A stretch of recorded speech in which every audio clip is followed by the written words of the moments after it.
Então vamos lá, a nossa aula 2 aqui da sequência. Vou começar rezando uma Ave Maria. Ave Maria, cheia de graça, o Senhor é convosco. Bendita sois vós entre as mulheres, bendito é o fruto do vosso ventre, Jesus. Santa Maria, Mãe de Deus, rogai por nós pecadores, agora e na hora de nossa morte. Amém. Então, boa. Nossa aula de hoje, então, nossa palestra, a gente vai tratar dos temas da pornografia e tecnologia, né? Eu vou inclusive comentar do porquê a gente está colocando as duas coisas juntas aqui. Mas acho que a gente pode pensar na sensação, né? Que vai ser comum, acredito aí, que para todo mundo um pouco, que é a gente entrar no Instagram, por exemplo, e sair dele mais triste do que a gente entrou, não é? Ou você já conseguiu fazer um tempo de oração, conversar um pouco com Deus, sem desbloquear o WhatsApp no meio desse tempo de oração? Ou sem checar as notificações ali na barra? Quantas vezes a gente cai num pecado, numa bobeira? Às vezes nem é porque a gente realmente queria assim pecar, mas é porque a gente estava ou meio distraído, ou estava ansioso, estava muito cansado, então foi lá e cedeu por estar cansado. Então, essas são sensações comuns, né, que eu escuto de amigos, enfim, e que tem relação muito direta aí com esse tema que a gente vai tratar.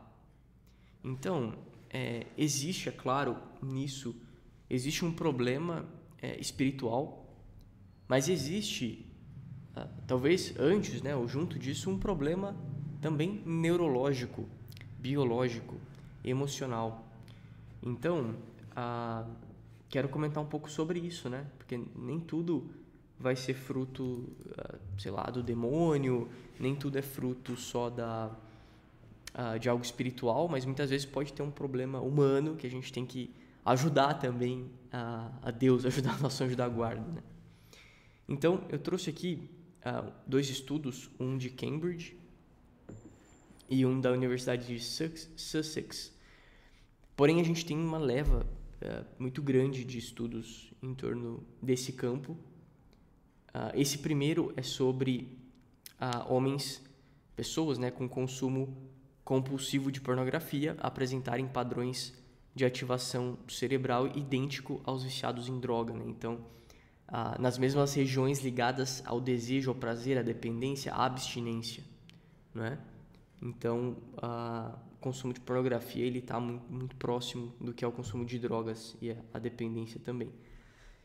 E depois aqui um estudo dessa universidade ali do Reino Unido, que é pessoas que são muito multitarefas. Então, por exemplo, a pessoa está jantando vendo o Instagram, a pessoa está no computador ao mesmo tempo que está no celular. E outros exemplos até de multitarefa, né? Está fazendo atividade física, ouvindo alguma coisa, enquanto vê a notificação no celular, por exemplo. Essas pessoas têm uma menor densidade de massa cinzenta no córtex. No fundo, é uma área ligada com as nossas emoções, com a capacidade de tomada de decisão. E no fundo também, aí, com todo respeito aos amigos, mas no fundo a pessoa vai ficando mais burra, né? Essa é a verdade. Então, nunca foi tão fácil acessar informações, comprar coisas, se comunicar. Legal, né? Mas também nós nunca tivemos tão ansiosos, tão esgotados, tão distraídos. Não sei se acontece com vocês, né? Comigo já aconteceu. Tô tomando banho, eu penso, será que eu já lavei a cabeça? Será que eu já lavei o cabelo? Aí você sai e fala, será que eu tranquei o carro? Eu terminei de ler o livro, show de bola, mas eu não lembro de nada dele, né? Então, isso é um paradoxo, né? Igual eu comentei na nossa primeira aula ali, que a gente vive uma era de muita abundância, de muitas opções, numa era de multitarefas, mas também na era da multi-incompetência, da falta de capacidade de se concentrar em algo. Então, por exemplo, isso não é um anacronismo, tá? Eu não quero falar, não, porque no século XV é que as coisas eram boas, né? No século XV não tinha problema. Não é isso, tá? Mas hoje, por exemplo, se eu quero tomar um sorvete de morango, por exemplo, já dei esse exemplo aqui, eu tenho muitas opções. E eu estou numa cidade que não é muito grande. Mas eu tenho a opção do sorvete de morango com água, morango com leite, morango recheado de leite condensado. No outro eu tenho o sorvete de bola, de morango. Tem morango com frutas vermelhas. E depois os toppings, né? Eu posso pôr amendoim, posso pôr canudinho de chocolate, posso pôr... Hoje pudim é topping de sorvete, né? E creme de sei lá o que. Então é muita abundância, é muita opção. E acaba que isso muitas vezes nos faz mal, em vez de nos ajudar, acaba nos fazendo mal. Então, o cérebro humano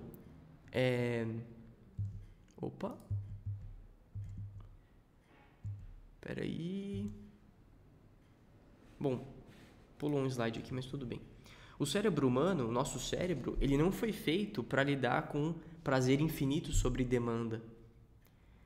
Então, seja uma notificação no celular, seja uma imagem sensual que a gente vê, isso vai disparando em nós pequenos choques de dopamina e a gente vai ficando viciado nisso mesmo, né? Biologicamente, por exemplo, quem já sentiu o celular vibrando, aí pegou o celular e não tinha nada, né? E também, depois vou comentar de outras dificuldades quanto a isso. Então, aqui, né, o nosso cérebro então vai ficando acostumado a pular de coisa em coisa, a passar de coisa rápida em coisa rápida. E aí, quando eu quero rezar um terço com calma, quando eu quero estudar de forma mais concentrada, parece que eu estou entediado, parece que eu não consigo. E no fundo não é bem tédio, é uma espécie de abstinência mesmo que a gente está passando, né? É a sensação de abstinência igual de droga mesmo, muitas vezes, tá? Então aí esse é o slide aqui, né? Por isso então é tão difícil começar algo que exige esforço.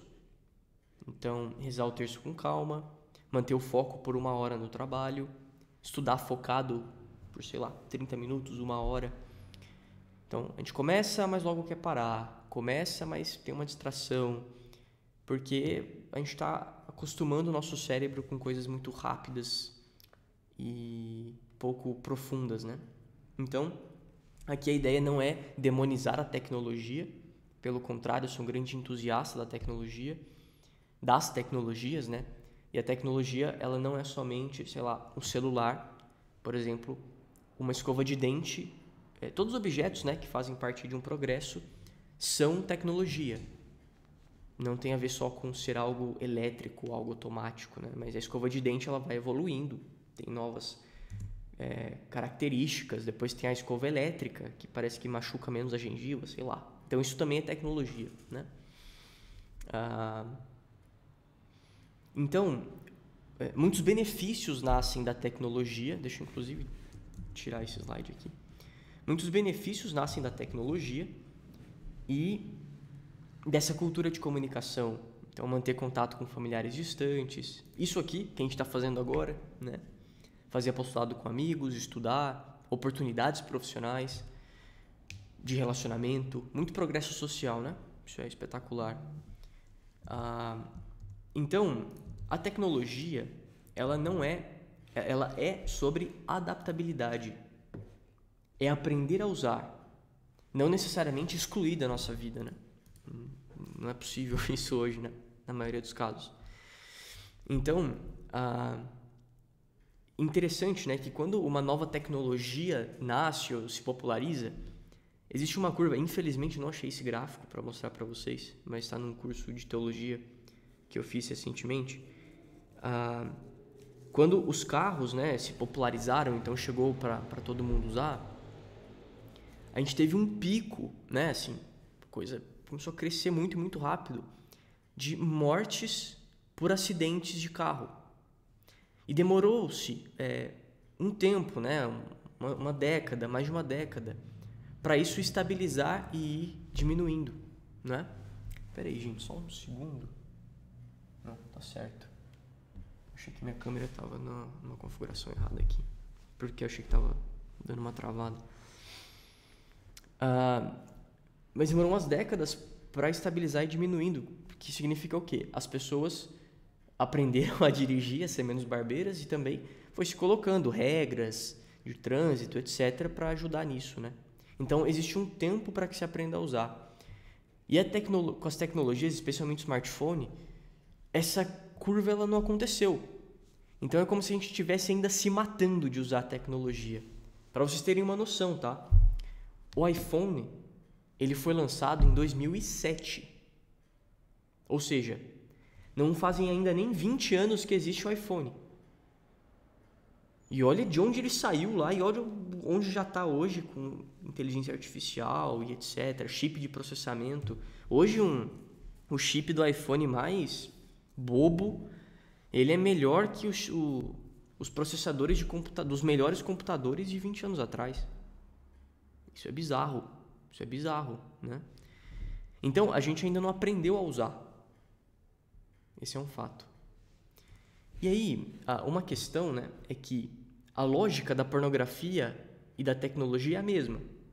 É um acesso instantâneo, acesso rápido, estímulo infinito. Desculpa a falta de delicadeza, mas da mesma forma que a gente pode ir lá escolher, tem 15 tipos de sorvete só de morango, também existe 1 milhão de tipos de pornografia que eu posso escolher do jeito que eu quero, na hora que eu quero, e etc, né?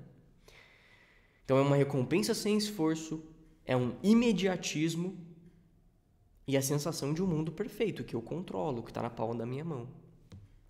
E um efeito colateral, é claro, existe o enfraquecimento da nossa vontade. A gente vai ficando mais mole, mais fraco,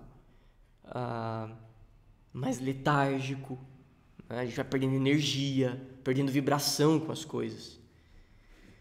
Então, alguns problemas que isso geram, né? Dificuldade de se aprofundar nas coisas, de ficar em uma tarefa só. Problemas, inclusive, físicos, né? Coluna, nos olhos, na dificuldade de dormir, na falta de atenção, na baixa autoestima, no senso de comparação. Hoje se fala muito do FOMO, né? Fear of Missing Out, que é o medo de estar perdendo algo. Então, o tempo todo eu tenho que estar conectado. Se o celular vibrou, eu tenho que olhar, porque senão eu estou perdendo algo. E isso vai nos sugando, né? A gente vai perdendo a capacidade de se debruçar numa tarefa, de fazer um trabalho profissional bem feito, porque a gente está muito agitado, ansioso. Então, a tecnologia e pornografia, elas são um refúgio onde eu tenho controle. Então, eu faço o que eu quero, eu vejo o que eu quero, do jeito que eu quero, na hora que eu quero. Então, a gente vai criando também um isolamento, né? Então, eu vou me comunicando menos na realidade, eu vou me comunicando menos com as pessoas que estão perto de mim. E no mundo real, né, no trabalho, no mundo acadêmico, a gente é cobrado, a gente passa por frustrações, coisas acontecem imprevistos, não é? Então, você tinha uma coisa programada, não aconteceu. Você queria que acontecesse tal coisa, aconteceu diferente. Você queria que seu time ganhasse, seu time perdeu. Sei lá, você queria que o Barcelona estivesse no Mundial de Clubes e não tá, não sei. As coisas não acontecem exatamente do jeito que a gente quer. Já no mundo digital e no mundo da pornografia, isso não existe, né? Eu sou o rei. Então, se o Instagram demora 3 segundos para abrir, meu Deus, eu preciso trocar de celular, porque meu celular não presta mais, né? Então, olha, é um imediatismo muito grande. Tudo me obedece. Se eu clico aqui, tá lá. Se eu clico lá, tá aqui. E tamo junto. No feed, eu escolho o que eu quero ver, o que eu não quero. Então, no fundo, se cria um universo sem cruz, né? Que é completamente fora da realidade. Então, aquilo que a gente deixa os nossos olhos captarem, aquilo que entra nos nossos olhos, entra também na nossa alma. Então, se eu estou numa mesa conversando com uma pessoa, e aí eu paro para dar uma rolada no Instagram ali, onde está a minha atenção, né? Onde está a minha alma? Onde está o meu coração? Não está mais com aquela pessoa ali. Aquela pessoa ela é menos importante para mim do que eu dar uma roladinha aqui no feed, né? E claro que o silêncio, né? Ele incomoda. Eu tava com um amigo domingo. Um amigo assim, um conhecido, vai. Tava com um conhecido domingo. E a gente conversando, tal. A gente não nos conhecia muito, mas a gente conversando. E tinham momentos, a gente sem celular e tal, e tinham momentos que ficava um pouquinho de silêncio na conversa. Porque, cara, a gente tava pensando, vamos falar disso, vou perguntar daquilo e tal. E é um esforço você conversar com a pessoa, né? É um esforço, você tem que, sei lá, se interessar por ela, perguntar as coisas dela. Às vezes ela fala uma situação que não é fácil, aí você fala, caramba, o que eu vou falar agora? E aí gerar essa conversa, e aí, no fundo isso, a amizade vai se construindo assim. E às vezes a gente não consegue conversar ou não consegue lidar com esse incômodo que o próprio silêncio gera, né? Então, se eu digo que amo a minha namorada, minha esposa, ou que eu amo a Deus, mas eu mantenho os olhos fixos, por exemplo, na pornografia, onde que realmente está o meu coração, né? E quando eu tô ali, por exemplo, antes de dormir, né? Vou usar o celular ali deitado na cama já. Olha, claro, não tô falando que não pode, né? Cada um tem a liberdade de fazer o que quiser. Mas, poxa, eu tô perdendo ali um tempo de estar com Deus. Eu tô perdendo um tempo ali de acalmar um pouco o meu coração para eu dormir melhor, lembrar de oferecer o meu sono para Deus, né? Lembrar de pedir perdão dos meus pecados daquele dia. E tudo, poxa, eu vou no banheiro escovar o dente, eu preciso colocar alguma coisa para eu ir ouvindo enquanto eu tô escovando o dente, né? Olha, eu tô perdendo também a oportunidade naquele momento ali estar com Deus, né? De pensar, poxa, tinha um propósito aqui, como que eu cumpri esse propósito de manhã, né? O que eu tenho para minha tarde? Olha, Senhor, eu tenho esse trabalho, né? Me ajuda com esse trabalho aqui. E também perdendo a oportunidade de estar com a outra pessoa, né? De ajudar, talvez, de ser um ombro amigo para outra pessoa, enfim. Então a gente tem que tomar muito cuidado, né? Pra gente não nos fechando nesse egoísmo, né? Do nosso mundo, da nossa cabeça. E deixar de pensar nos outros, de tentar ajudar os outros. Então, claro que a gente quer mesmo gozar da liberdade dos filhos de Deus, né? Não somos mais escravos, mas somos livres. Mas essa liberdade, ela exige a nossa correspondência. Então, experimenta começar o dia sem voar para o celular, né? Experimenta ir dormir um pouquinho mais cedo sem estar usando o celular. Deu uma vontade ali louca, né? De assistir imagens sensuais, assistir vídeos pornográficos, de se masturbar. Bom, cara, chama um amigo, vai correr na rua, vai, sei lá, fazer um reparo lá em casa que tá precisando, vai ajudar aquela pessoa que pediu. Então, olha, esquece um pouco de você, esquece um pouco da sensação que você tá tendo e vai cozinhar, vai fazer a janta para sua mãe, para sua avó, para alguém, vai... Tá com vontade, tá na tentação, cara, vai no posto, compra um salgado e um refrigerante e vai levar para um mendigo na rua. Sabe, acho que quando a gente vai colocando o outro na frente, a gente vai deixando de ficar muito, muito preso em nós mesmos, né? Então, claro que isso dói interiormente, a gente sente muitas vezes, né? Mas é aí que brota a força da graça e da nossa própria luta, né? Então, existe... Peraí que agora vou voltar um slide aqui. Existe uma força que brota da mortificação, que brota do sacrifício. Então, isso é experimental, né, pra gente, a gente experimenta. Por exemplo, vai lá num rodízio, se entope de comer até quase passar mal. Como que você vai se sentir depois do rodízio, né? Não vai se sentir nada legal. Vai ficar lento pra pensar, sei lá, vai ficar mal pra caramba, né? Ficar um pouco triste até. A gente às vezes vira até piada. Nossa, eu comi tanto que eu tô até triste, como não tem graça nenhuma no fundo. Agora experimenta assim, poxa, eu poderia comer 3 desses doces aqui, mas vou comer só um doce e deixar o outro, oferecer para Jesus, né? Aqui no meu café eu vou deixar um pão de queijo a mais que eu ia comer aqui, vou deixar isso para Jesus. Vou oferecer aqui poxa, o despertador tocou, vou pular, levantar na hora para ir tocar o meu dia. O quanto que a gente se sente bem com isso, né? O quanto que isso nos dá força, nos dá moral de vitória para as outras lutas durante o dia. E então, a frase que São José Maria, né? Acho que, salvo engano, é o ponto 5 4 ou 5 de caminho. Ele diz: acostuma-te a dizer não. Então, essa frase ela é muito importante, né? Puxei, sei lá, tô aqui no consultório, puxei o celular na hora para abrir o Instagram, vou dizer não. Poxa, tô aqui com uma pessoa, já puxei o celular, desbloqueei, eu ia abrir alguma coisa, eu vou dizer não, para dar atenção para essa pessoa, né? Poxa, não é hora de ver o celular agora. A gente tem que ter uma agenda, né? No fundo, prioridade no trabalho, no estudo, na família. Então, pro celular também tem que ter hora, né? E Deus nos pede para entregarmos algo para Ele, né? Então, como aquele jovem rico, eu posso passar o dia todo saindo triste por não querer entregar as coisas para Deus, por não querer entregar nada por amor a Deus. Ou diferente dele, esse jovem rico que inclusive não tem nome, né?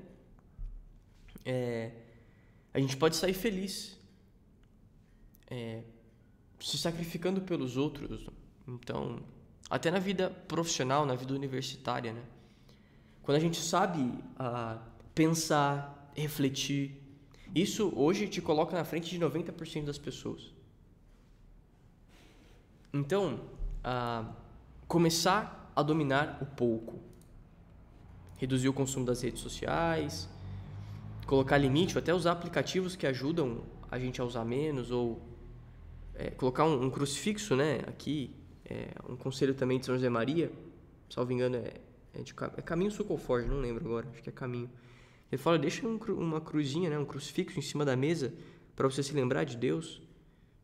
E começar dominando as coisas pequenas, começar dominando pouco.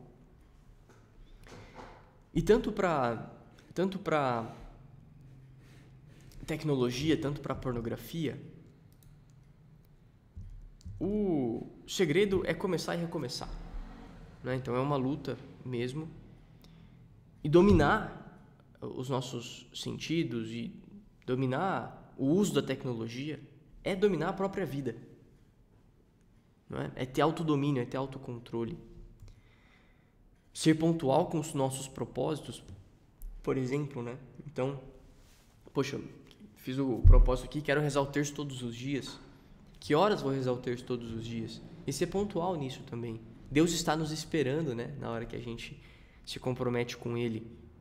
E é bonito criar esse costume, esse carinho com Deus, né? Até da gente, se eu atrasei para um propósito, conversar com Deus, né? Falar: poxa, Senhor, ia fazer essa norma de piedade agora, ia ler o Evangelho, eu ia 5 minutos do Evangelho aqui, eu ia rezar o terço, mas agora preciso ver tal coisa, aconteceu um imprevisto. Igual a gente avisa uma pessoa se a gente vai atrasar para uma reunião, né? E a gente criar esse hábito bonito de conversar com Deus, de criar essa proximidade com Deus, porque no fundo a santidade está exatamente nessa amizade com Cristo, né? E a gente ir se configurando a Cristo, nos sentimentos de Cristo, na vontade de Cristo. E então acho que isso é bonito e é uma luta muito do nosso tempo. É uma luta muito própria de agora pra gente. E enfim, aconselho vocês, né, levarem esse tema para o sacrário, conversar um pouco com Deus sobre isso, perguntar o que Deus espera de você, como Deus espera que você lute.